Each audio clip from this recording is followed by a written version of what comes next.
Hello बच्चों, welcome to my channel HS academy online classes. और बच्चों कैसे हैं आप सब?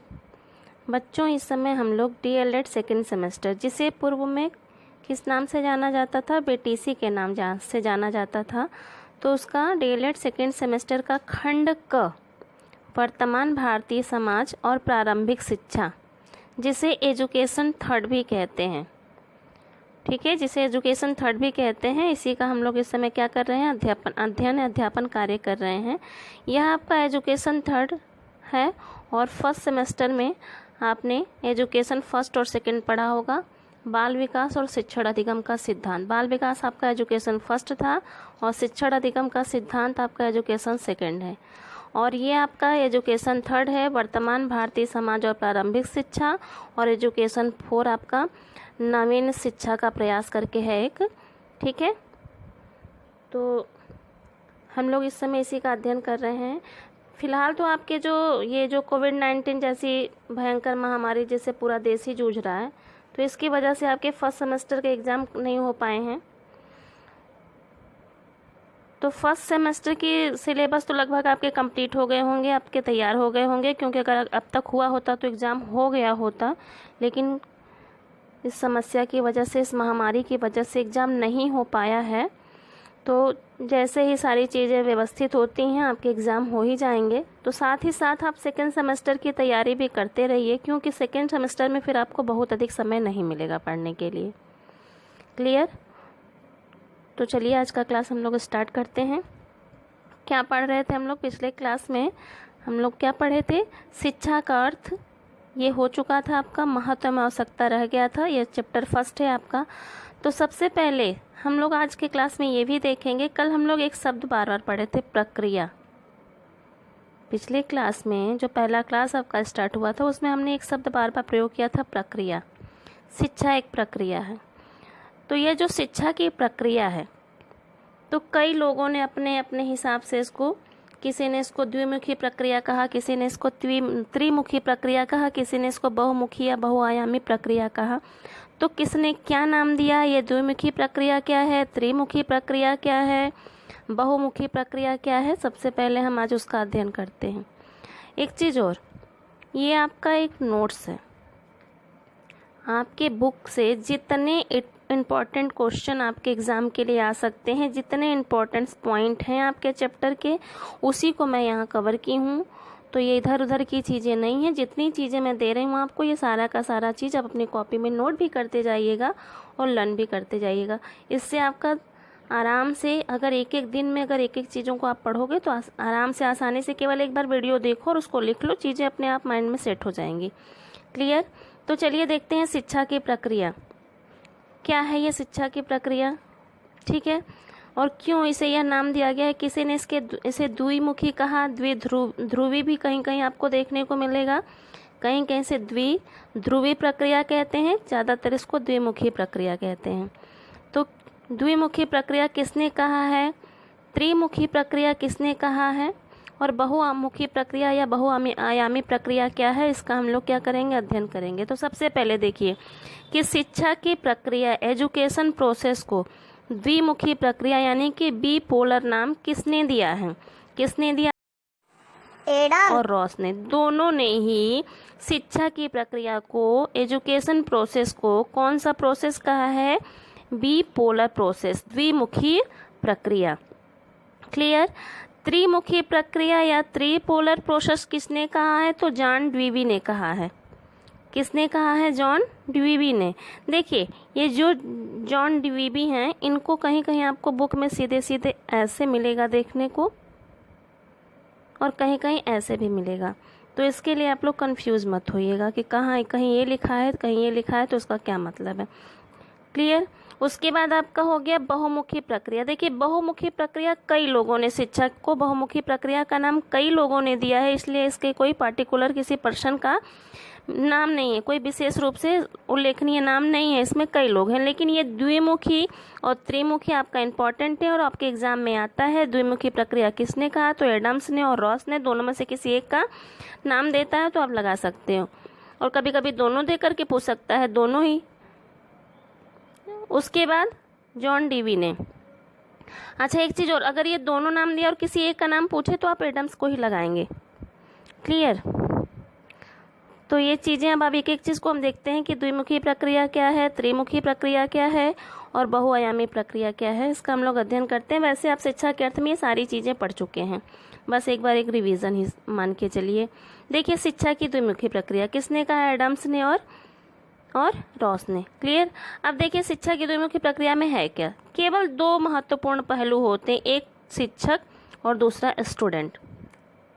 ओके, एक टीचर हो गया, दूसरा स्टूडेंट हो गया, चाइल्ड हो गया। तो ये दो ही लोगों के बीच में जब शिक्षा की प्रक्रिया चलती, यानी कि एक बोलता है दूसरा सुनता है, एक पढ़ाता है दूसरा पढ़ता है, एक उसका पथ प्रदर्शक करता है, दूसरा उसका अनुसरण करता है। तो शिक्षक क्या करता है? अपने अंदर के निहित नॉलेज को, अपने अंदर के निहित ज्ञान को किस तक पहुंचाता है? स्टूडेंट तक पहुंचाता है, चाइल्ड तक पहुंचाता है। और यही प्रक्रिया आपकी कौन सी प्रक्रिया कहलाएगी? एजुकेशन प्रोसेस कहलाएगा, शिक्षा की प्रक्रिया कहलाएगी।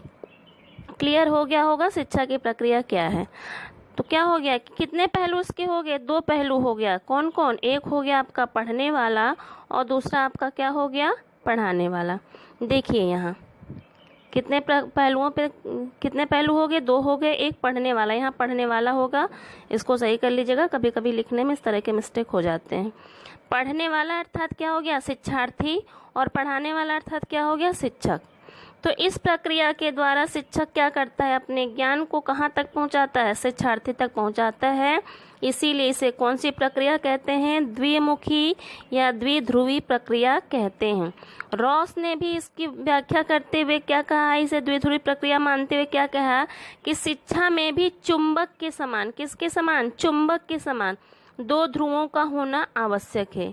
इसीलिए शिक्षा क्या है? द्विमुखी प्रक्रिया, यानी कि दो लोग आवश्यक है, एक शिक्षक और दूसरा शिक्षार्थी, एक पढ़ने वाला दूसरा पढ़ाने वाला।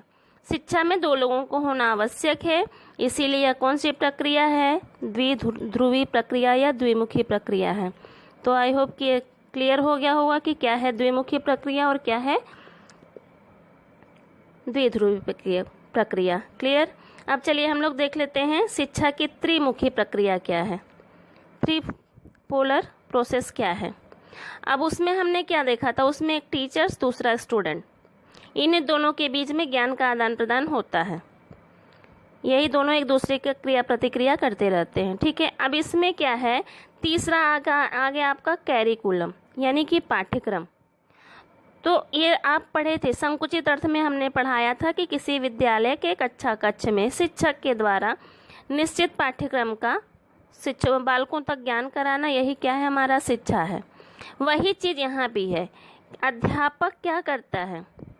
एक निश्चित स्थान पर एक निश्चित पाठ्यक्रम का ज्ञान कराता है। किसे? द्विध्रुवी प्रक्रिया में हमने क्या कहा? यानी शिक्षक के अंदर का जो ज्ञान होता है वही वो किसको देता है? छात्र को देता है। जैसे वैदिक कालीन शिक्षा थी, ऋषि मुनि क्या करते थे? अपने अंदर के ज्ञान को बच्चों तक बांट देते थे। तो वह द्विध्रुवी प्रक्रिया हो गई है। ये त्रिध्रुवी प्रक्रिया हो गई, यानी कि कहाँ आ गया? इसमें विद्यालय भी समाहित हो गया, पाठ्यक्रम हो गया कि अपने अंदर के ज्ञान के साथ साथ वह एक जो पाठ्यक्रम, उसका जो विषय वस्तु है, उसका ज्ञान भी किसे कराता है? स्टूडेंट को कराता है। कौन? शिक्षक। तो इसी वजह से इसे कौन सी प्रक्रिया कहते हैं? इसे त्रिमुखी प्रक्रिया कहते हैं। किसने कहा है? जॉन डीवी ने कहा है। क्लियर हो गया होगा? ये इसकी परिभाषा है, इसे आप देख लीजिएगा। और ये टू द पॉइंट है, बस ऐसे ही अगर आपका एग्जाम में आता है कि शिक्षा की त्रिमुखी प्रक्रिया क्या है, तो बस ऐसे ही फिगर करके ऐसे ही आप इसको एक्सप्लेन कर देंगे, चीज़ें क्लियर हो जाएंगी। क्लियर? अब चलिए देख लेते हैं शिक्षा की बहुमुखी प्रक्रिया क्या है। बहुमुखी का मतलब ही होता है चारों तरफ। बहुमुखी का मतलब ही क्या हो गया? चारों तरफ। तो जो बालक है, इसकी शिक्षा एक शिक्षक पर डिपेंड नहीं है। इसकी जो शिक्षा की प्रक्रिया, एजुकेशन का जो प्रोसेस चलता है, वो केवल और केवल एक शिक्षक पर डिपेंड नहीं हो गया। कहाँ से कहाँ तक, कहाँ से वह शिक्षा प्राप्त करता है? परिवार से। यानी प्राथमिकता जो है, सबसे पहले प्राथमिक शिक्षा वो कहाँ से प्राप्त करता है? परिवार से, फिर अपने आसपास के पड़ोस से, फिर उसके बाद वो विद्यालय में जाता है, उसके बाद समाज। तो ये चारों से ये क्या करता है, बालक शिक्षा प्राप्त करता है और इससे इसका आर्थिक, सामाजिक, मानसिक, आध्यात्मिक, बौद्धिक, चारित्रिक, मनोवैज्ञानिक, ये सारा का सारा ही क्या होता है, विकास होता है। इसीलिए इसे शिक्षा की बहुमुखी प्रक्रिया कहा गया है। तो आई होप कि शिक्षा की ये तीनों प्रक्रिया अब आपको समझ में आ गई होंगी। द्विमुखी प्रक्रिया किसने कहा है, एडम्स और रास ने। त्रिमुखी किसने कहा, जॉन डीवी ने। क्लियर। बहुमुखी प्रक्रिया क्या है, जिसमें चारों तरफ से विकास होता है और हर जगह जीवन पर्यंत तक जो चलने वाली प्रक्रिया है वही क्या हो गई, आपका वास्तविक जो अर्थ हमने पढ़ा था वही आपका क्या हो गया, शिक्षा का बहुमुखी प्रक्रिया। अब हम देख लेते हैं शिक्षा का कार्य, महत्व एवं आवश्यकता। देखिए बुक में आपको कार्य अलग मिलेगा, महत्व अलग मिलेगा, आवश्यकता अलग मिलेगा। हमने यहाँ पे सबको एक ही साथ किया है। हम आपको पिछले क्लास में जब पढ़ा रहे थे तब भी बताए थे कि किसी एक पॉइंट को आप अच्छे से तैयार कर लीजिए, चाहे कार्य, उद्देश्य, महत्व, आवश्यकता। तो बस क्योंकि अगर आप ध्यान से पढ़ोगे तो लगभग चीज़ें समान होती हैं, शब्दों का हेर फेर होता है, आप अपने हिसाब से चीज़ों को बना सकते हो। महत्व पूछे तो महत्व कर सकते हो, आवश्यकता पूछे तो आवश्यकता कर सकते हो। ये रटने रटाने वाली चीज़ें नहीं होती हैं, केवल और केवल समझने वाली चीज़ें होती हैं। इस तरह से आप इसका नोट्स तैयार कर लीजिएगा या देख लीजिए। देखिए शिक्षा का जो महत्व है, इसे शास्त्रों में भी इसके महत्व का वर्णन किया गया है। शास्त्रों में भी लिखा गया है कि किम किम न साध्यति कल्पलतेव विद्या, यानी यह जो विद्या है किसके समान है, कल्पलता के समान है और इससे क्या क्या नहीं प्राप्त किया जा सकता है, अर्थात सब कुछ प्राप्त किया जा सकता है। क्लियर। एक मान्यता है कि कल्प वृक्ष होता है जिसके नीचे बैठने से मनुष्य की जितनी सारी इच्छाएं होती हैं वह पूर्ण हो जाती हैं। तो यहाँ विद्या को किसका रूप दे दिया गया है, कल्प लता का, कल्प के वृक्ष का रूप दे दिया गया है और विद्या भी कल्प वृक्ष के समान है जिससे हम जो चाहें वो प्राप्त कर सकते हैं। और ये क्लियर है। भर्तृहरि के अनुसार देख लीजिए, विद्या विहीन नरः पशु समान, यानी कि जिसके पास विद्या नहीं है, विद्या विहीन, बिना विद्या के नर क्या हो गया, मनुष्य क्या हो गया, किसके समान हो गया, पशु के समान हो गया। ठीक। स्वामी विवेकानंद ने भी अपने एक स्पीच में विद्या के महत्व को स्पष्ट करते हुए कहा है कि जो विचार क्या करता है, जीवन का निर्माण करता है, मनुष्य का निर्माण करता है, एक अच्छे चरित्र का निर्माण करता है, वही विचार क्या है, शिक्षा है। क्लियर। किसने कहा है, विवेकानंद ने कहा है। एक हम लोग एडिशन का डिफिनेशन देख लेते हैं, ये भी बहुत महत्वपूर्ण है, कभी कभी आपके एग्जाम में सीधे सीधे पूछ लेता है, तो इसको भी आप देख लीजिए। एडिसन ने शिक्षा के महत्व को प्रतिपादित करते हुए क्या कहा, संगमरमर के पत्थर के लिए जो महत्व मूर्तिकार का होता है, संगमरमर का पत्थर जब होता है, जब उसकी मूर्ति अगर कोई मूर्तिकार बनाता है तो किसको महत्वपूर्ण माना जाता है, मूर्ति को नहीं, उस बनाने वाले मूर्तिकार को महत्व दिया जाता है। ठीक वही महत्व मनुष्य के जीवन के लिए किसका है, शिक्षा। मनुष्य कैसा है, उसका व्यक्तित्व कैसा है, यह किस पर डिपेंड करता है, उसकी शिक्षा कैसी है। क्लियर। तो यह कथन किसका है, एडिशन का। तो ये उपयुक्त कथनों के आधार पर इस तरह से शिक्षा के महत्व का हमने यहाँ वर्णन किया है। टू द पॉइंट इसको देख लीजिएगा, इसको राइट कर लीजिएगा। सामाजिक नियमों एवं वातावरण के साथ समायोजन करने का ज्ञान हमें प्रदान होता है, किसके द्वारा, शिक्षा के द्वारा। ये महत्व हो गया। सामाजिक नियमों एवं वातावरण के साथ समायोजन करना सिखाता है कौन, शिक्षा। यह इसका कार्य हो गया। अगर हम आवश्यकता कहें तो सामाजिक नियमों और वातावरण के साथ समायोजन का ज्ञान प्राप्त करने के लिए हमें किसकी आवश्यकता है, शिक्षा की आवश्यकता है। तो तीनों चीज़ें आपकी क्लियर हो गई। जो चीज़ें आप चाहोगे वो चीज़ें आपकी क्या हो जाएंगी, क्लियर हो जाएंगी। अगर आवश्यकता चाहे तो उसको आवश्यकता बना सकते हैं, कार्य चाहे तो कार्य बना सकते हैं, महत्व चाहे तो महत्व बना सकते हैं। आंतरिक शक्तियों का विकास करना भावी जीवन की तैयारी में क्या हो गया, ये सहायक होता है। मानवीय गुणों का विकास होता है। ठीक है। समाज की प्रगति के लिए आवश्यक होता है। बालक को आत्मनिर्भर बनाने में सक्षम होता है। आंतरिक शक्तियों या जन्मजात प्रवृत्तियों का विकास करने में भी यह सहायक होता है। तो यह सब क्या हो गया, शिक्षा का महत्व, शिक्षा का कार्य या शिक्षा की आवश्यकता। अब एक चीज़ देखिए, मानवीय गुणों का विकास या मानव कल्याण की भावना। तो कभी ये जो मानव कल्याण एक संस्था बनाई गई है, संयुक्त राष्ट्र संघ, तो कभी कभी इस तरह की चीज़ें आपकी बुक में भी दी रहती हैं और कभी कभी आपके एमसीक्यू में पूछ लेता है। तो इससे संबंधित एक क्वेश्चन हमने बनाया है, तो कुछ क्वेश्चन अब हम देख लेते हैं, उसका रिवीजन कर लेते हैं, जो पिछले क्लास में जो आपने पढ़ा है वो भी और आज का जो पढ़ा है वो भी।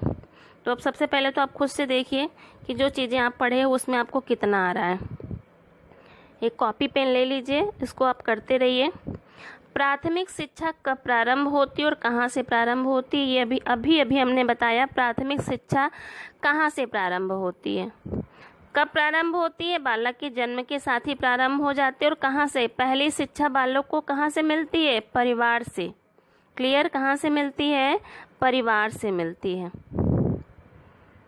ये कई बार एग्जाम में पूछा है, इम्पॉर्टेंट चीज़ें हैं। जितने इम्पॉर्टेंट क्वेश्चन इस चैप्टर से बन सकते हैं वो सारी की सारी चीज़ें हमने यहाँ पे मेंशन किया है।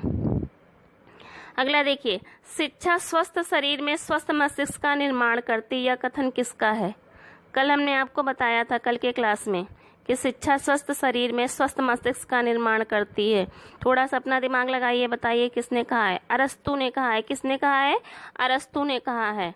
किसने कहा है कि शिक्षा त्रिमुखी प्रक्रिया है? अभी अभी आपने पढ़ा। किसने कहा है? तो जॉन डीवी ने। और द्विमुखी या द्विध्रुवी प्रक्रिया किसने कहा है? तो एडम्स ने कहा है।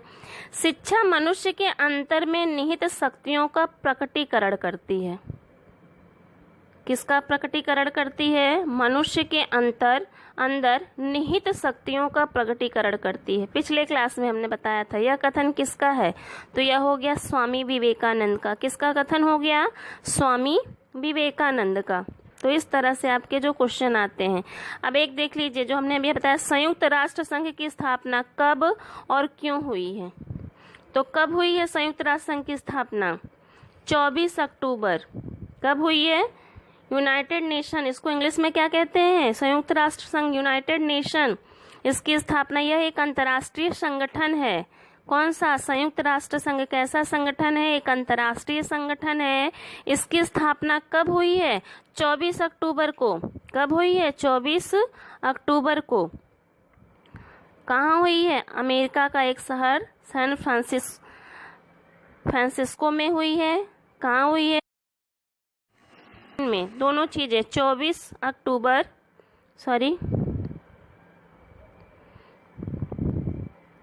कहाँ हुई है? 24 अक्टूबर। सन कौन सा है? 1945, 1945। कब हुई है? 1945 यानी 1945 में अमेरिका के एक शहर सैन फ्रांसिस्को में हुई है। इसका मुख्यालय अगर पूछेगा तो कहाँ हो जाएगा? न्यूयॉर्क में। कहाँ है इसका मुख्यालय? न्यूयॉर्क में। और वर्तमान में इसके सदस्य देशों की संख्या कितनी है? तो 193। पहले 92 थी, अभी वर्तमान में कितनी हो गई है? 193। और वर्तमान में इसके महासचिव या अध्यक्ष के बारे में पूछता है, तो वर्तमान में इसके महासचिव या अध्यक्ष कौन हैं? तो वर्तमान में इसके महासचिव या अध्यक्ष एंटोनियो गुटेरस हैं। कौन है? एंटोनियो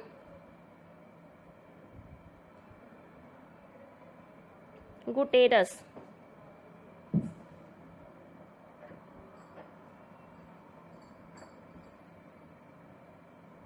ठीक है, ये देख लीजिए, वर्तमान में इसके महासचिव कौन है? Antonio Guterres.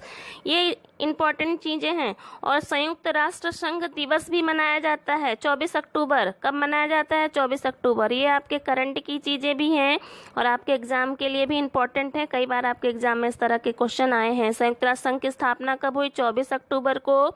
किस सन में? 1945 यानी 1945 में। कहाँ? सैन फ्रांसिस्को में। इसका मुख्यालय कहाँ है? न्यूयॉर्क है। वर्तमान में इसके सदस्य देशों की संख्या कितनी हो गई? 193 हो गई। और वर्तमान में इसके महासचिव या अध्यक्ष कौन है? तो एंटोनियो गुटेरस हैं। ये इतनी सारी चीज़ें आपके लिए इम्पॉर्टेंट हैं। तो आई होप कि ये सारी चीज़ें अब आपको समझ में आ गई होंगी। क्लास सारी चीज़ें क्लियर हो गई होंगी। सारा इम्पॉर्टेंट है, इसको आप नोट्स कर लीजिएगा। और फिर अगले टॉपिक के साथ मैं आपसे फिर मिलूंगी। तब तक के लिए जय हिंद, जय भारत।